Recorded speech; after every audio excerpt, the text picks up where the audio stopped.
The lighthouse keeper. The storm raged across the coastline, howling winds whipping the ocean into a frothy rage.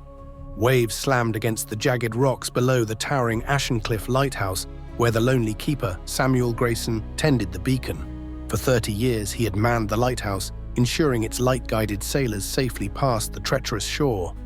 But on this night, something was different. The first sign was the knocking. It came faint and rhythmic at first, blending with the storm's cacophony.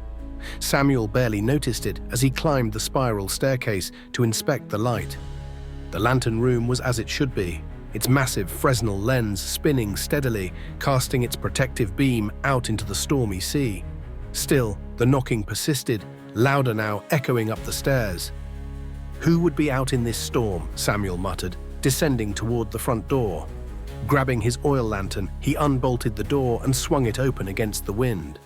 The world outside was a blur of rain and darkness, with nothing but the roar of the storm to greet him. There was no one there. He shut the door and bolted it again, unease settling in his chest. The knocking stopped, replaced by an unnatural silence within the lighthouse. Shaking his head, Samuel returned to his duties, telling himself it was just the storm playing tricks on his mind. Hours later, as the storm began to wane, Samuel sat at his desk, logging the night's events in his weathered journal.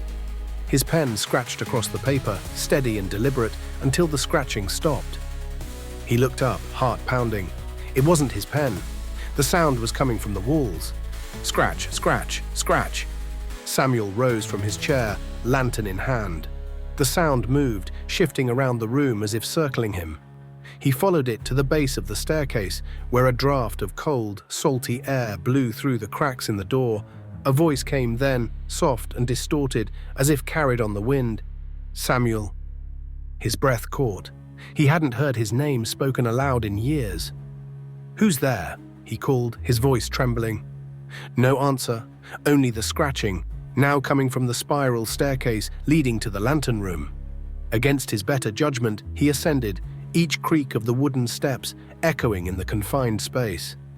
As he reached the top, the light flickered, casting erratic shadows across the walls. In the corner of the lantern room stood a figure. It was a woman, her silhouette illuminated by the beam of the lighthouse.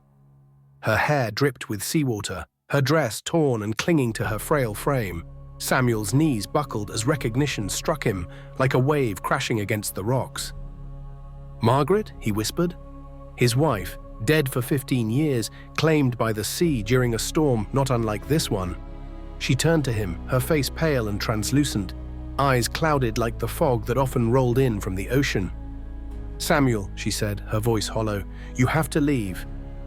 Before he could speak, the light in the lantern room extinguished, plunging the space into darkness. Samuel's lantern flickered weakly as he stumbled backward, his heart racing.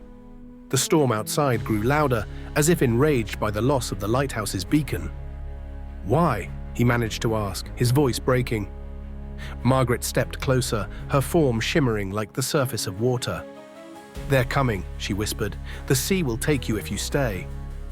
Before he could respond, a deafening crash shook the lighthouse. Samuel lost his footing, tumbling down the spiral staircase, his lantern shattering on the floor below. Pain shot through his leg as he tried to stand, the world spinning around him. From outside came a sound that chilled him to his core. An unearthly wail, rising and falling like the cry of 1,000 drowning souls. Shadows seeped through the cracks in the door, dark and writhing, as if alive. The air grew heavy with the scent of brine and decay. Dragging himself to his feet, Samuel limped toward the door. Margaret's voice echoed in his mind, urging him to leave. With trembling hands, he unbolted the door and stumbled into the storm.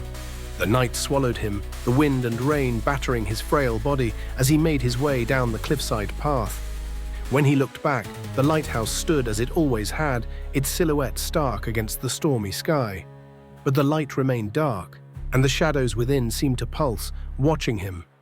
By dawn, the storm had passed, and the villagers found Samuel huddled at the edge of the cliffs, his eyes wide with terror. He told them of Margaret's warning, of the figures in the shadows, but they only shook their heads. The lighthouse had been empty for years, its light extinguished after Samuel retired, unable to continue his lonely vigil. Yet when they looked out to sea, the villagers swore they saw the light of Ashencliff, shining, faint but steady, as if warning them of dangers yet to come.